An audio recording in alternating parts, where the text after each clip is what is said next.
Hello, Dr. Stepansky. I'm going to be going over those questions that you emailed me.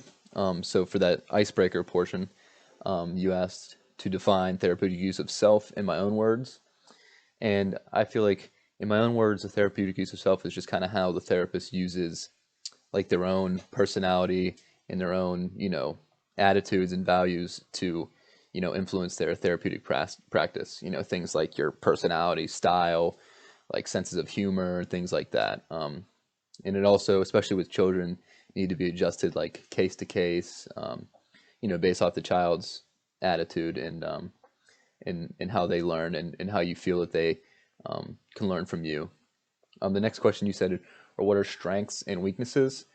What are my strengths and weaknesses? And I would say, especially with the pediatric setting, I feel like my strengths would be that, I could be patient. I can also use, a sense of humor and connect with the child that way.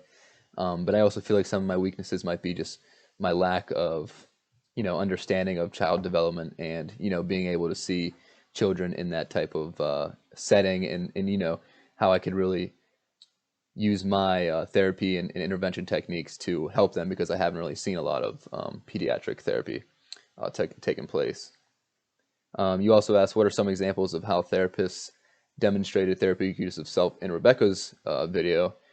I think she was very patient and flexible. I think she had that relationship with her that she could be that way.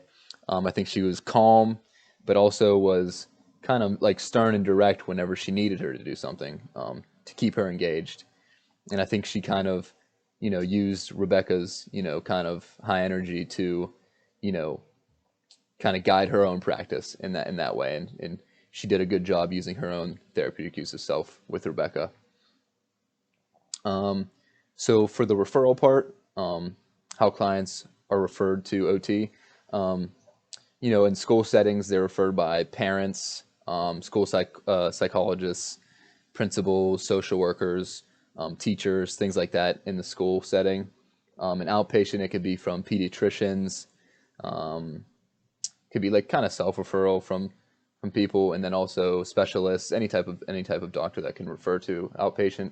And inpatient would just be the same thing; it'd be specialists or doctors. Um, you also asked what does screening entail. So screening is just basically getting a quick overlook of the patient or client to determine whether the child would benefit from a further evaluation. So it's kind of like you're doing an interview, quick occupational profile and maybe observation and things like that. That then you can use that screen to decide if you want to do an in-depth evaluation. So you can use observations, you can use standardized tools, things like that, communication with the parent and the child. Um, so the main takeaway would just be that screening tools help you decide whether you need a more in-depth evaluation. You also asked, does the OT staff screen clients? Um, and all that I've found for this answer is that the OT themselves are the ones screening the clients. You also asked, what are indicators from a screening that prompts an OT evaluation?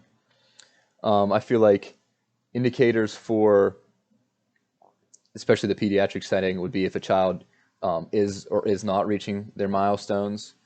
Um, so, like if you do a screen and you do notice that, then you can dig deeper into whatever milestone they're having troubles with or not reaching. It could also be like sensory issues, behavioral issues, their social in play participation for the child.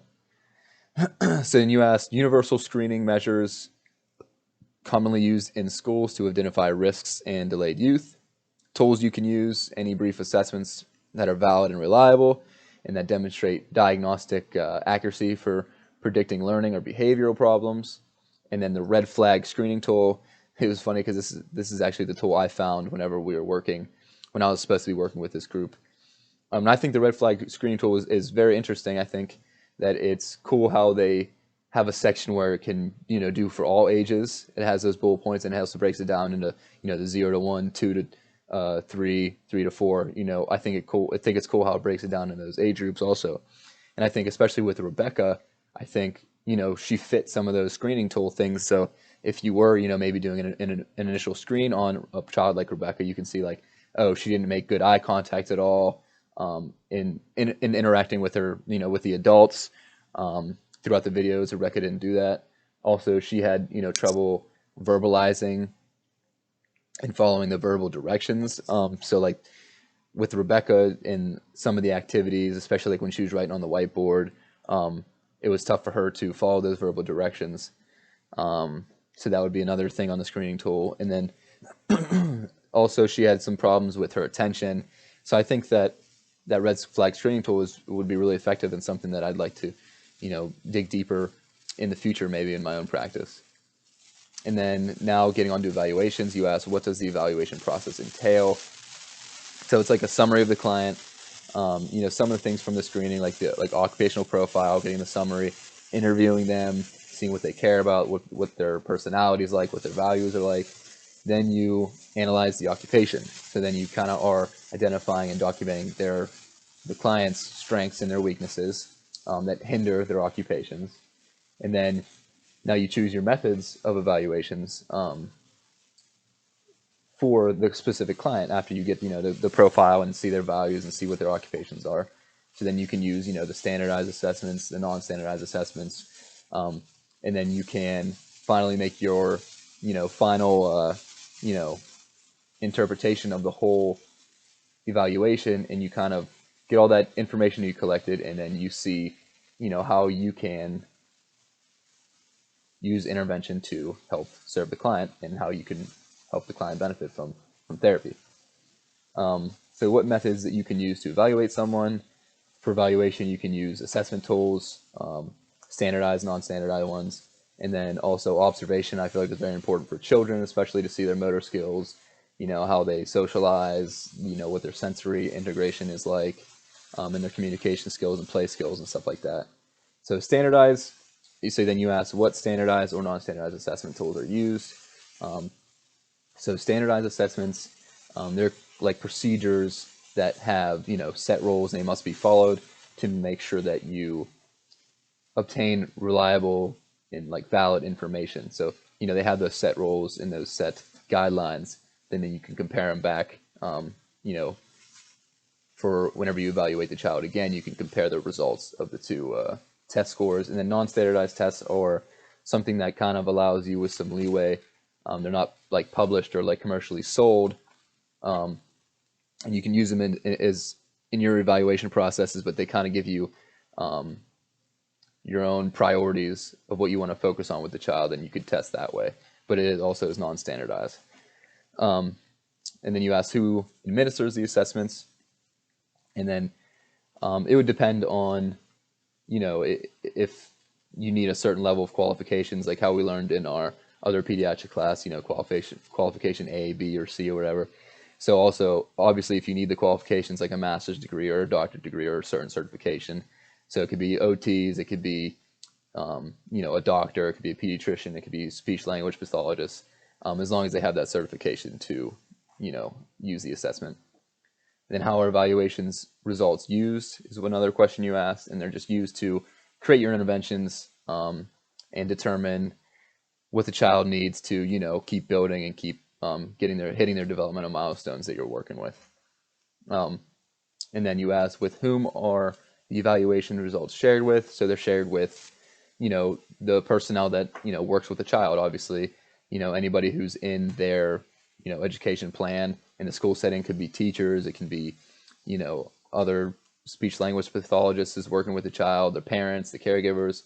And then also you give that information, face to face or over an email or over, any sort of communication that you need to get that information out to those people. And then I think lastly, the last question you asked are, what do you think are major challenges associated with completing evaluations in telehealth platform? I think there are a few big challenges, especially in telehealth with children. I think that keeping them engaged and keeping their attention would be probably one of the most important, because I feel like especially over the phone, it's even harder because when you're in person with a child, it's hard to even get their attention and keep them engaged. But over telehealth would be even harder because you're not physically there. I think, getting those observations because certain camera angles are good or goofy, or maybe you don't catch it on the camera. I think the observation is tough through a camera. And then also, maybe just, finding the right assessment tools that you can even use for telehealth and to use over the camera. So just want to say thank you for giving me this opportunity, and thank you for working with me through this whole surgery thing. I got my sling on and my ice machine here. So thank you very much. Have a good day.